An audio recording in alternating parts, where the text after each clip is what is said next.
Magandang hapon, ma'am. Ito ang aking mga sagot sa 5 karapatang sibil, karapatang politikal, karapatang pangkabuhayan, karapatang panlipunan at karapatang pangkultura. Isa sa halimbawa, ang karapatang sibil ay ang karapatang magkaroon ng pantay na pagtrato. Ito ay nangangahulugan na ang lahat ng tao ay dapat natatuhin ng pantay-pantay. Ito ay naglalayong maiwasan ang diskriminasyon batay sa kasarian, relihiyon, etnisidad o iba pang katangian ng mag-aaral. Isa sa halimbawa ng karapatang politikal ay ang karapatang bumoto.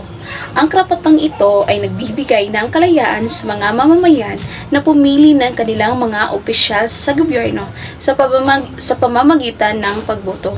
Ito ay isang malagang karapatang politikal na protektado sa maraming demokratikong lipunan at malaga para sa pagpapalawak ng bukas na talakayan at pagpapalitan ng iba't ibang pananaw. Isa sa halimbawa ng karapatang pangkabuhayan ay ang karapatang magkaroon ng trabaho.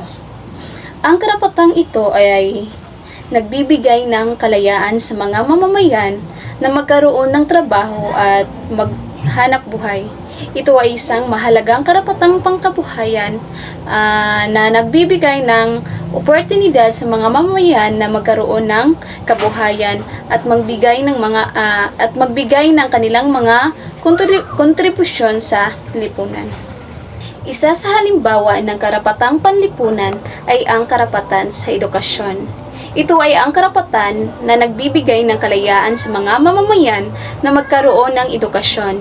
Ito ay isang mahalagang karapatang panlipunan na nagbibigay ng oportunidad sa mga mamamayan na magkaroon ng kaalaman at kasanayan upang magtagumpay sa buhay.